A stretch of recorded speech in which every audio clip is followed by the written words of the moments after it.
Bonjour, je m'appelle Andy Duret, j'ai 21 ans et j'ai réalisé la licence Pro Fonderie au lycée Hector Guimard. Avant de faire la licence Pro Fonderie, j'ai fait un DUT Sciences et Génie des Matériaux à Chambéry.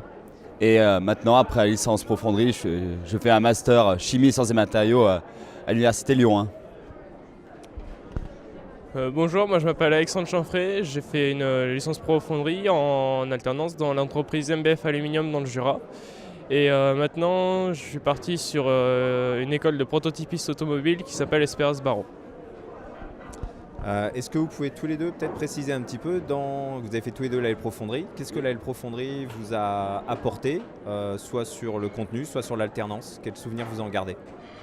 Pour ma part, moi j'avais fait un DUT GMP avant, du coup je connaissais pas beaucoup la métallurgie. Donc là je suis vraiment rentré dans le domaine de la métallurgie et j'ai appris d'énormes connaissances sur le domaine de la fonderie que je ne connaissais pas du tout.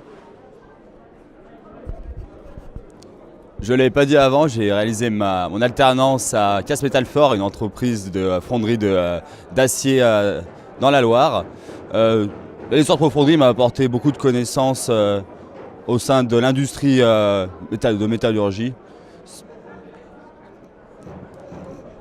Et aujourd'hui, donc Andy, toi tu poursuis des études. Oui. Est-ce que tu veux préciser dans quel domaine exactement? Donc je continue les études, je fais un master pour l'instant général, M1 à Lyon 1. Le titre du master c'est Sciences et Génie des Matériaux.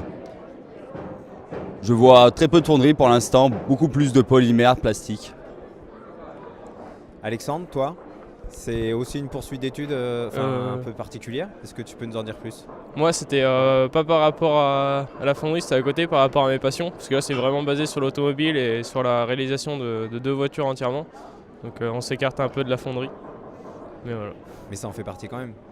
Ouais, ça en fait partie quand même. Ouais, il y a pas mal de pièces de fonderie aussi dans ce domaine-là. Et justement, il y a pas mal de pièces de fonderie dans ce domaine-là. Est-ce que tu peux nous parler présenter une pièce qui pour toi est emblématique de quelque chose qui se fait en fonderie? Une pièce pas mal, c'est que durant mon année de licence pro, du coup, j'ai mené une étude complète et jusqu'à la réalisation de la pièce d'une pile d'admission pour une voiture ancienne que je restaure, une 4 chevaux Renault.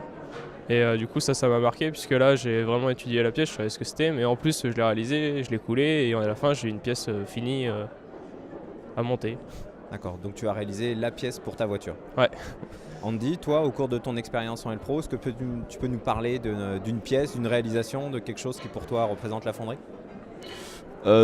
Pour moi, ce qui représente la fonderie, c'est un carter de moteur de voiture parce que on l'a beaucoup étudié en cours et puis c'est une pièce très technique qui est très difficile à réaliser et qui est pour moi une pièce qu'on peut seulement réaliser en fonderie et seule la fonderie peut apporter une technicité comme celle-là. Pour conclure, si vous deviez motiver quelqu'un, lui vendre un petit peu une formation en fonderie, qu'est-ce que vous lui diriez?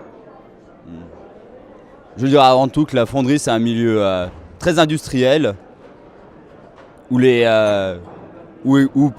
est pour moi la productivité est très basse, c'est pas grand en plasturgie, on va beaucoup faire de nombreuses pièces, tout ça, la fonderie c'est plus unitaire parfois et donc plus technique et donc c'est un secteur où on trouve beaucoup plus de technicité, les pièces sont toujours différentes, on a toujours des contraintes différentes.